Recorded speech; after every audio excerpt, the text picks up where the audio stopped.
Welcome children in today's class. Today we shall discuss about the types of forces. In our previous class we had discussed about the force and its effects.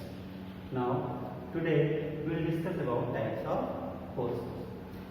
So broadly the forces are classified as contact forces and non-contact forces.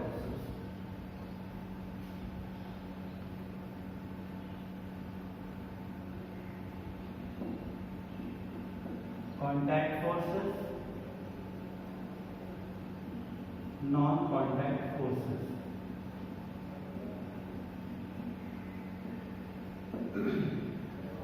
Contact forces क्या है?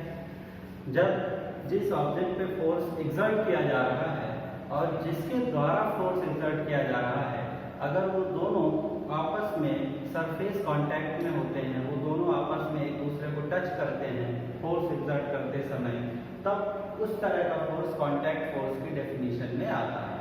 जैसे अगर हम किसी भी चीज़ को अपने हाथों से पुल करते हैं या पुश करते हैं, या हम किसी मशीन का सहारा लेते हैं किसी भी ऑब्जेक्ट को पुश करने के लिए, तो इस तरह के फोर्सेस जहाँ पर डायरेक्ट कांटेक्ट होता है फोर्स एक्सर्ट करते समय, उसको हम कांटेक्ट फोर्सेस कहते हैं।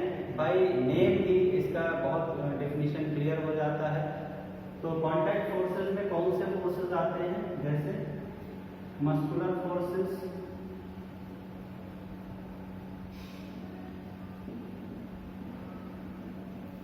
एंड मैकेनिकल फोर्सेस,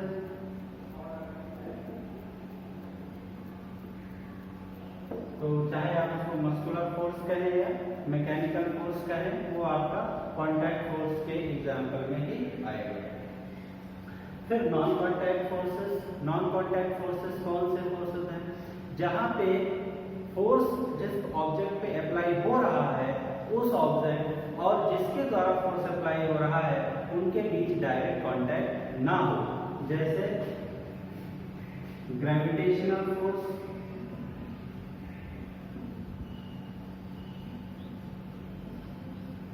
जैसे इलेक्ट्रोस्टैटिक फोर्स,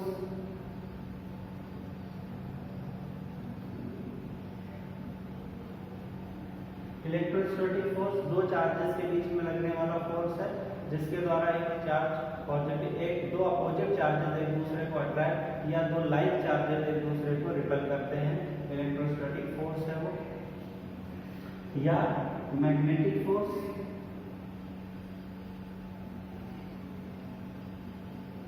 ये सारे फोर्सेस नॉन कांटेक्ट फोर्सेस के एग्जांपल्स हैं।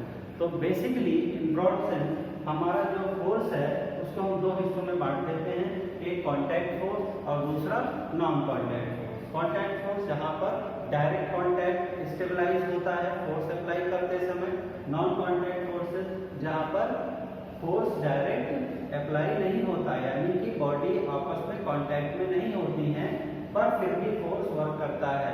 यहाँ पे कुछ एक फोर्स और है, nuclear force.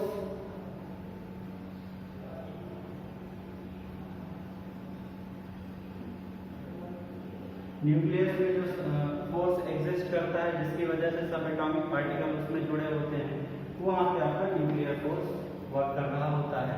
So these all are the examples of non contact forces. अब इससे आगे अगर हम बढ़ें, हम देखें कि जो हमारे कांटेक्ट फोर्सेस हैं, बेसिकली हमें डील करना है कांटेक्ट फोर्सेस के साथ ही, तो बाकी फर्दर इन फोर्सेस को हम नेक्स्ट चैप्टर्स में देखेंगे। तो हमारे इस चैप्टर में हम कांटेक्ट फोर्स की बात करने जा रहे हैं। तो हमारा कांटेक्ट फोर्स जो है वो भी आगे दो तरह से उसको हम समझते हैं। कांटेक्ट फोर्सेस में हमारे क्लासिफिकेशन आता है बैलेंस्ड फोर्स और अनबैलेंस्ड फोर्स का। तो क्या है ये बैलेंस्ड फोर्स और अनबैलेंस्ड फोर्स, इसको हम समझने की कोशिश करेंगे।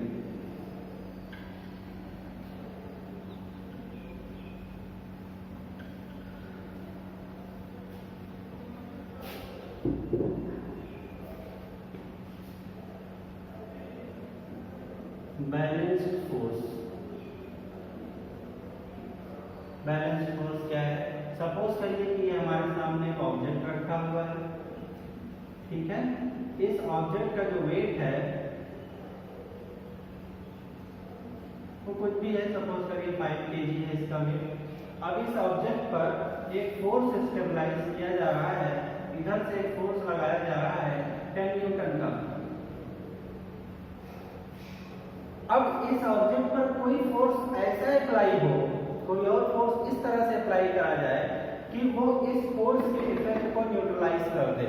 यानी इस फोर्स की वजह से, मैंने आपको पढ़ाया था इफेक्ट्स ऑफ फोर्सेस, तो यहाँ पर ये जो फोर्स अप्लाई किया जा रहा है इसकी वजह से क्या इफेक्ट जनरेट होगा? इफेक्ट ये होगा कि ये ऑब्जेक्ट अपनी पोजीशन चेंज कर देगा, यहाँ से आगे बढ़ जाएगा। तो इस इफेक्ट को न्यूट्रलाइज करने के लिए हमें ऐसे फोर्स की जरूरत है जो इसके अपोजिट डायरेक्शन में, अपोजिट कैसे, 180 डिग्री पर अपोजिट। अगर इस तरह से इसके फोर्स इसके अगेंस्ट लगाया जाएगा तो ये दोनों फोर्सेस एक दूसरे के इफेक्ट को न्यूट्रलाइज करेंगे और ऑब्जेक्ट जो है वो अपनी पोजीशन में चेंज नहीं करेगा। तो ये दो फोर्सेस जो अप्लाई हो रहे हैं, ये फोर्सेस इफेक्ट नहीं जनरेट कर पा रहे हैं। हाँ, ये हो सकता है कि आपका जो ऑब्जेक्ट है अगर उसकी टेंशन बियरिंग एबिलिटी से, उसकी टेंशन बियर करने की क्षमता से ज्यादा फोर्स अप्लाई होगा तो ये ऑब्जेक्ट क्रश हो सकता है, इसके शेप में बदलाव हो सकता है, लेकिन पोजीशन चेंज नहीं होगा। तो बैलेंस्ड फोर्सेस क्या हैं? When two equal forces are applied in mutually opposite direction on an object, then the forces are said to be balanced. तो उन फोर्सेस को हम बैलेंस्ड फोर्स कहेंगे। अब अनबैलेंस्ड फोर्स क्या है?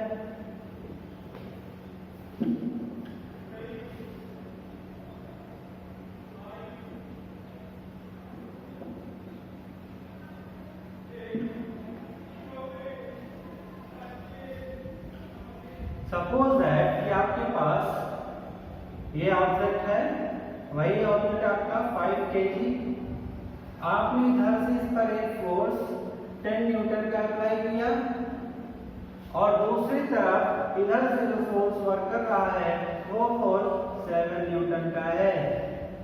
तो क्या होगा? रिजल्टेंट फोर्स जो होगा, जो इस पर अप्लाई हो रहा है, जिसकी वजह से इफेक्ट जनरेट होगा, वो रिजल्टेंट फोर्स हो जाएगा 10 न्यूटन माइनस 7 न्यूटन यानी 3 न्यूटन।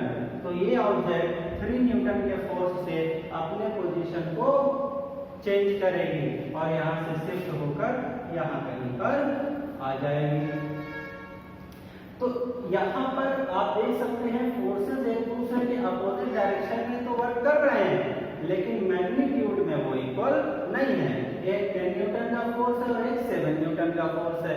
तो व्हेन टू फोर्सेस आर 2 और मोर देन 2, और भी फोर्सेस अप्लाई हो सकते हैं, एक इस एंगल से लग रहा है, एक फोर्स इधर से लग रहा है, तो there are many angles are possible.